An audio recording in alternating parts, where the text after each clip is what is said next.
13-year-old Eric Smith was riding his bike to summer camp when he spotted 4-year-old Derek Robbie walking alone along the road. He lured the young boy into some nearby woods, where he strangled him, dropped a large rock on his head, and sexually assaulted his body. Smith later claimed this crime was an anger-fueled response to the bullying he himself suffered from other children at his high school, as well as from his father and sister.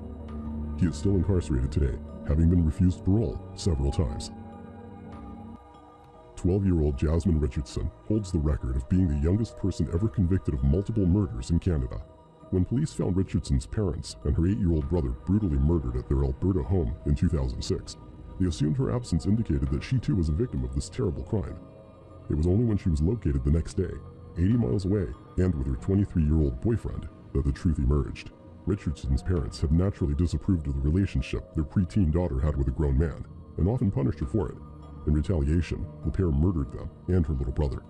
Richardson was sentenced to 10 years in prison, the maximum for a child under 14. On December 1st, 1997, Michael Carneal concealed a shotgun, rifle, and pistol in a blanket and took them to his school. He deceived his family into believing it was part of an art project he was working on. Once he arrived at Heath High School in Kentucky, Carneal inserted some earplugs and opened fire on a youth prayer group. He killed 3 girls and wounded 5 more. When he was finished, Carneal dropped the gun he had used and said, "Kill me, please. I can't believe I did that." It was the total lack of motive that makes Brenda Ann Spencer's murder so chilling. On Monday, 29th January 1979, the 16-year-old started shooting at children who were waiting for Cleveland Elementary School's gates to open. She wounded 8 pupils, and as the school's principal attempted to get them to safety, Spencer fatally shot him. She also shot and killed a custodian who was trying to aid the wounded. She later claimed she committed these acts simply because she didn't like Mondays.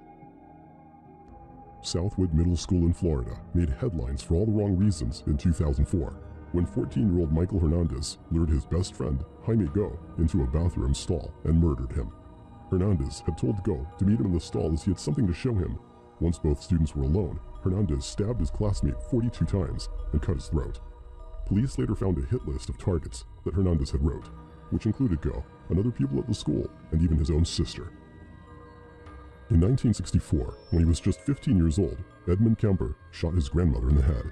He then fatally shot his grandfather in the driveway, who was returning home from grocery store shopping at the time.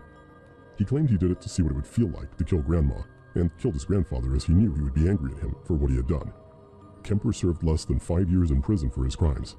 When he was released, he had grown to 6'9" and weighed over 300 pounds. This real-life Michael Myers went on to murder 8 women as an adult, including his own mother. When 8-year-old Maddie Clifton disappeared from her Jacksonville home in 1998, 400 locals helped search for the girl, including her 14-year-old neighbor, Joshua Phillips. Unknown to those volunteers, it was Phillips himself who was responsible for Maddie's disappearance. Earlier in the week, he had strangled the little girl with a phone cord for 15 minutes, hit her with a baseball bat, and stabbed her 11 times. He then hid her body under his waterbed, where it was found by his mother after she noticed it leaking. He was charged with first-degree murder and sentenced to life without parole. It was only one day before Mary Bell's 11th birthday when she strangled 4-year-old Martin Brown to death. The murder took place in Newcastle, England, in May of 1968, and barely 2 months later, Bell killed another child. On this occasion, she had a friend help her, but the method was still the same, this time strangling 3-year-old Brian Howe. Afterwards, Mary returned to the body to carve an M in the little boy's stomach with a razor blade. She also used a pair of scissors to cut off some of his hair, scratch his legs, and mutilate his genitals.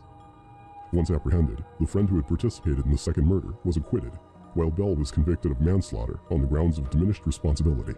She served just 12 years in prison for her crimes. On the 12th February 1993, 10-year-olds John Van Abels and Robert Thompson had spent all day shoplifting from the New Strand shopping centre in Bootle, England. They were skipping school, as they so often did, and had planned to abduct a child, lead them to a busy local road, and push them into traffic. Eventually, they noticed 2-year-old James Bulger, and once his mother was distracted, the pair took the toddler by the hand and left with him. What followed became one of the most notorious crimes in British history.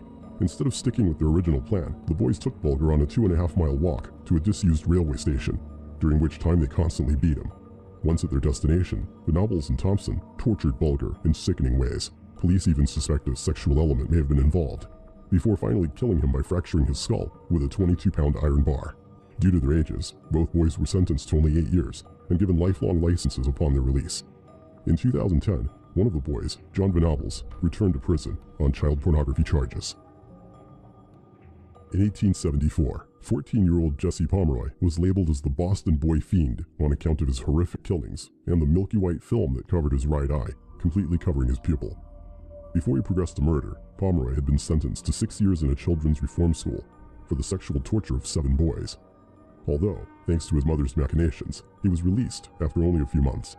2 years later, 10-year-old Katie Curran went into the Pomeroy family store and was never seen again. Because of his history, Jesse was interviewed about the missing girl, but nothing came of it.